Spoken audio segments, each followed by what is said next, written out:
Girl, we saw that porn, that Asian porn. What was that about? What? Girl, what was that about? Hello? Tophia? We saw the teen Asian porn, Tophia. Speak up on it. Goodbye. This is why I don't add people to the live stream. That was not Lauren. Well, Tophia didn't go live this week, so I can't really talk about any of the lives. Tophia does not have a schedule for when she goes live, but it's kind of weird since that's kind of her quote-unquote main source of some kind of income. We may not have the lives to talk about today, but we can talk about her story, and her story has been causing some problems for Tophia. As a lot of people probably know, brotherchu's birthday was yesterday, but not a single post that she posted wished brotherchu a happy birthday. We will also be covering people clapping back at Tophia and really roasting her, or as we should say, clocking her since that's her new term that she loves to use. Also looking at some terms of service that she is breaking on Instagram, and we'll actually look at what Tophia's options are after the shelter, because it's gonna happen. She's gonna get kicked out. So let's get into this. I'm gonna start with her story 2 days ago, because on that story, she actually posted this picture of brotherchu's casket that was taken at his funeral. Now, he has not been buried, he is cremated, and Tophia does say in another post that he's not buried yet because the GoFundMe money is still not in her possession. But this post with the casket reads, "He brought life to everyone. This month is going to be hard. His birthday is on the 5th. He didn't deserve what happened to him. Every day, a struggle to learn to live without him." And then a whole bunch of hashtags. The reason I wanted to read this first was she was acknowledging that, yeah, brotherchu's birthday is on the 5th. Now, I would have took it as, oh, we're going to get a live stream that day, and she's going to grift. Now, in my last video, we did go over some, like, TikTok live rules that you're not supposed to grift, and you're not supposed to try to monetize any type of content that talks about conflict or tragedy. On the same day, she would post this video to her Instagram where it's brotherchu twerking, and then it switches to a picture of his casket.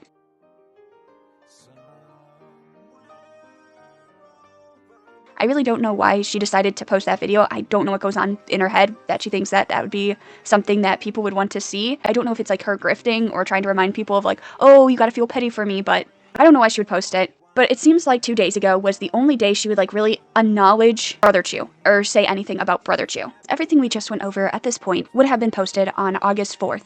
Everything that we're going to talk about on August 5th would make people angry because she would not say a word about brotherchu. So I guess she decided just to get everything out of the way on the 4th, and then on the 5th, she could post whatever she liked. And that included her nails, her saying that she wanted to go on vacation.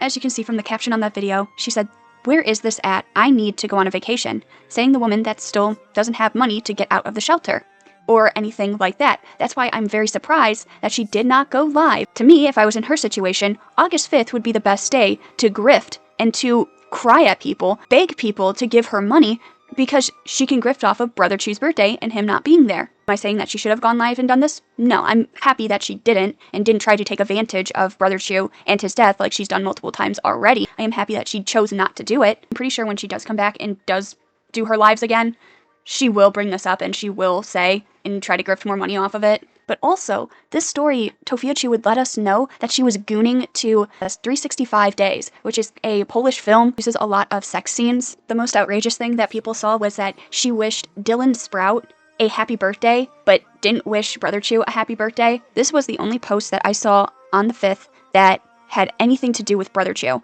And it said, "The moment when you realize you need someone, but they're in heaven." I've seen a lot of people say and criticize her with this post saying that, yeah, you needed brotherchu on the 1st of every month. You needed brotherchu for his car. Now, jumping away from her stories, a lot of people have been filming Tophia out, and I saw that there was a Facebook post that was from 2 days ago of somebody clocking Tophia.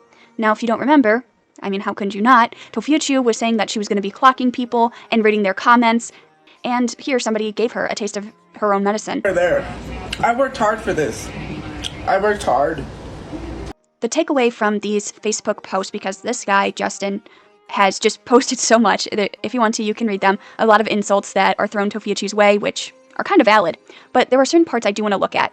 Now, Justin does claim in this first set of messages he allegedly contacted Albuquerque Adult Protective Services of the video of Vtuber admitting that she stopped Papachu's medicine, and that caused Papachu to be the way that he is now, and that APS will be contacting her soon. On another set of messages, it's your fault. You are where you are, and it's no one else's fault. It's your fault your family got evicted. You took your stepdad off of his meds because you thought you knew better than the doctors, and so you could spend his benefits. Therefore, it's your fault and the shooter's fault. What happened to your brother? The internet wasn't involved. You are just worthless, stinking pile of garbage.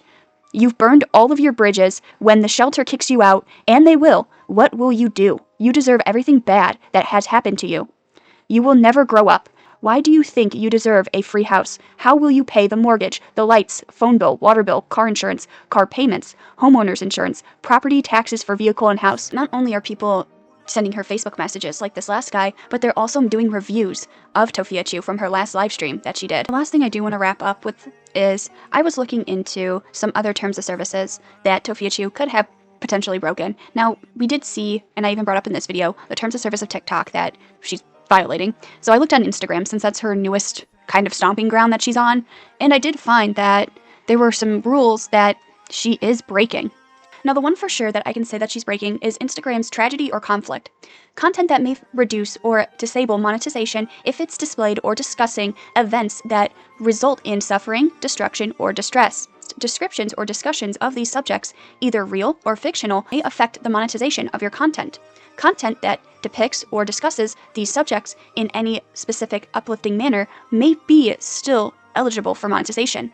Now, the subjects are death, personal injury, mental disabilities, illnesses, physical abuse, sexual abuse, emotional abuse, and property damage. Also, I do want to talk about the shelter situation that she's in, because that guy's messages just brought it up, and I was curious of how long does Tophia actually have left in the shelters that are allowed to stay for 6 months. That is kind of their, like, the longer standard homeless shelter in Albuquerque, it was saying.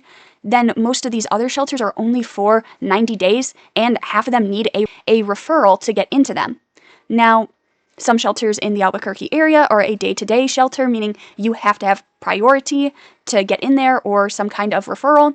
Now, it was saying that most of the Albuquerque's shelters are from 30 to 90 days. Long-term options like transitional or supportive housing may be available through programs like the Barrett Foundation's Rapid Rehouse, which is up to 24 months, or permanent supportive housing, but these require enrollments through the Coordinated Entry System, CES, and that may involve income-based contribution if income is required later. So the purpose of me looking this up is not to figure out where Tophia is, where to dox her, or anything like that. It was just more of me trying to figure out what is the next steps that Tophia will be talking about, or what is she looking at? Because we know that she's scrambling to figure out and try to get money to buy a place, so that's kind of putting me in the mindset of she cannot get this rapid rehousing, and she cannot get a permanent supportive housing that is offered to homeless people. So this was just like kind of food for thought at this point, just trying to figure out what her next steps are actually going to be. But that's really all I have for this Tophia video. It will actually be interesting when she goes on live and she has to confront people about brotherchu's birthday and talk about the GoFundMe and talk about where she's going to go, because she needs to face the fact that she is homeless and there are going to be consequences when she gets thrown out of the shelter. Hope you guys did enjoy the video, and I'll see you in the next one. Goodbye.